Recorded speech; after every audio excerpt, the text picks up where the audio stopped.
My God, I actually pity those poor bastards we're going up against. My God, I do. We're not going to just meme those globalists. We're going to meme them till they cry and use their tears to grease the treads of our takes. I firmly believe that President Trump will win the Nobel Peace Prize for ending wars around the globe, whether it's Vietnam and Cambodia or India and Pakistan, de-escalation severely with Russia and Ukraine, Israel and Gaza, ends in sight for many conflicts around the globe. Just a phone call from President Trump can put things to rest. But President Trump has said we are at war with a very specific element, a narco-terrorist state known as Venezuela. President Trump saying this in his State of the Union speech. The territory to the immediate south of our border is now dominated entirely by criminal cartels that murder, rape, torture, and exercise total control. They have total control over a whole nation, posing a grave threat to our national security. The cartels are waging war on America, and it's time for America to wage war on the cartels, which we are doing. It's time for America to wage war on the cartels. Okay, I mean, I guess, like, the Democrats didn't like that. The territory... This is their biggest... these are their biggest funders, right? This is where they get their voters, right? So, you know, why would you clap for that? We're not gonna clap. We should take out the cartels, Democrats.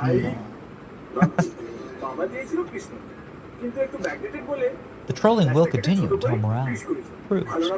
President Trump was serious about that threat.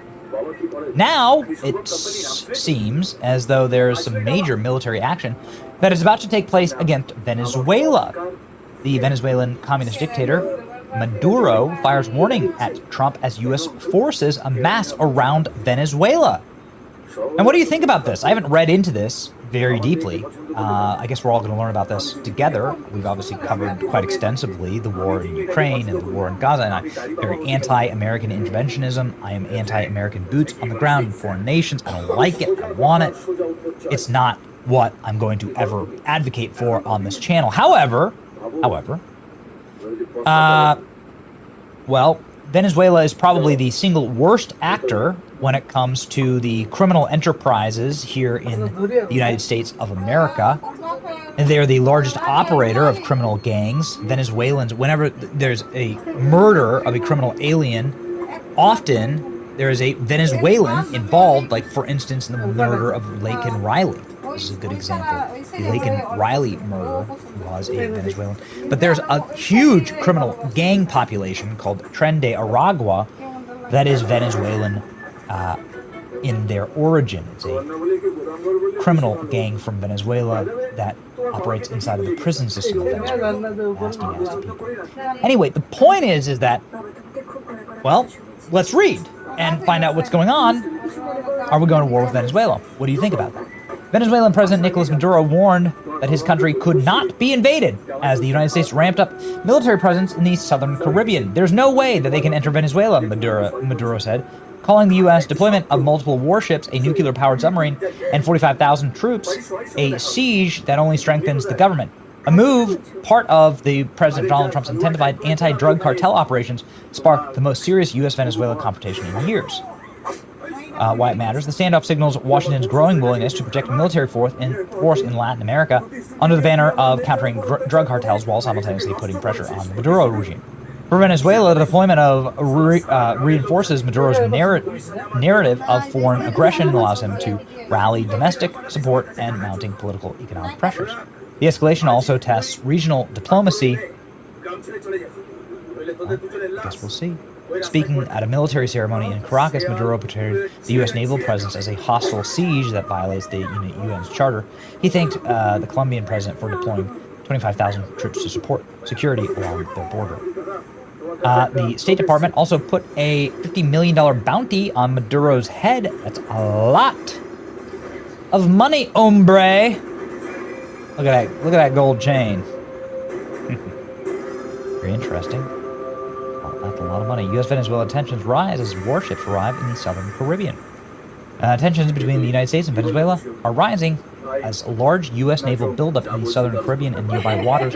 U.S. officials aim to address threats from Latin American drug cartels President Trump said he would be cracking down and going to war with cartels, the goal of his administration, part of a wider effort to limit migration and secure a U.S. southern border. U.S. Coast Guard and Navy ships regularly operate in the southern Caribbean. The buildup is significantly larger than usual. The U.S. officials, speaking on the condition of anonymity, said on Tuesday that U.S. warships, along with one nuclear-powered fast-attack submarine, were either in the region or were expected to be there in the coming weeks. Venezuelan President Nicolas Maduro denounced the move. Let's see. Pentagon didn't say what the mission would be. Nicolas Maduro is staging what looks like military rallies here in Venezuela. Okay. Cool.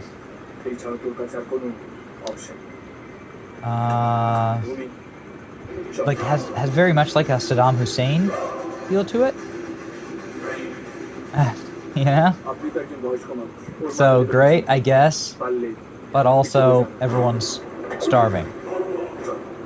Venezuela's Maduro says no way U.S. can invade. I beg to differ with you on that one, but whatever. Today we are stronger and more prepared to defend our sovereignty, says Nicolas Maduro. I mean, are they going to, like, straight up, are they going to invade Venezuela? Oh. Listen to this from Caroline Levitt. This is something that slipped by me last week during the press conference. Thank you, Caroline. The military deployment that President Trump has sent to the Caribbean Sea close to the shores with Venezuela is massive. It's much more that is needed to simply counter narcotics operations. Is President Trump considering launching military strikes to military installments or facilities in Venezuelan soil? I won't get ahead of the president with respect to any military action or questions about that ever. But what I will tell you is that many Caribbean nations and many nations in the region have applauded the administration's counter-drug operations and efforts. And the president is prepared to use every element of American power to stop drugs from flooding into our country and to bring those responsible to justice. And as I've said from this podium before, the Maduro regime is not the legitimate government of Venezuela. It is a narco-terror cartel. Maduro is not a legitimate president. He is a fugitive head of this drug cartel. He has been indicted in the United States for trafficking drugs into our country, and it is the utmost responsibility of this president and this administration to prevent the illicit flow of drugs into our country and to protect citizens from those deadly poisons. I'm not going to get ahead of the president on military action. Yikes. Saying the same thing that Trump said. Like Maduro is illegitimate and he's at war with cartels. 7 U.S. vessels, including nuclear-powered subs and destroyers and warships, are now in the Caribbean. Dictator is deploying 15,000 troops to the Colombian border. $50 million bounty on his head. Border agents report a surge of Venezuelans crossing illegally, including individuals with verified ties to terrorist organizations. Drug cartels, open borders, naval buildup. This is what leadership invites. Escalating fast. President Trump ordered deployment of 7 warships into Venezuela. This is 105% about narco-terrorism, but if Maduro winds up no longer in power, no one will be crying, said one Trump administration official. The Trump administration official, by the way, that has been hardest, most savage against Maduro is the leader of the State Department, somebody who sets policy like this. Marco Rubio. Marco Rubio, obviously, massive advocate against Maduro. President Trump ordered 7 warships, 4,500 personnel. Boy, oh boy. More bounty. Are we going to war? Oh, it includes 2,200 Marines. So you're bringing in the Marines? The Marines are the ones who do the invasion forces. The amphibious invasions, so... Ugh. Look at the media outlets scrambling to explain why Trump has sent warships to Venezuela. I told you what was happening 6 months ago. Venezuela is a narco state, and the leaders of that regime own and operate America's rigged voter machines. Everyone is speculating Trump is dead, and he's actually just preparing for a U.S. ground invasion of Venezuela. Yeah, that's right. The U.S. has no intention of invading Venezuela. It can take out cartels from the air and the sea. Doesn't look for Maduro. They know where he is at all times. It's a matter of fact. This is something that's obviously I already played you this clip, but obviously very urgent and is upsetting Spanish language Twitter. Trump's spokesperson, Caroline Levitt, I won't get ahead of myself. Regarding the military action, Trump is prepared to use power against the narco state. The Maduro regime is not legitimate. The narco cartel president. He's a fugitive terrorist. Yikes. Going to war, boys? I don't know. I guess we'll see. Hit your boy Benny, like, share, and subscribe.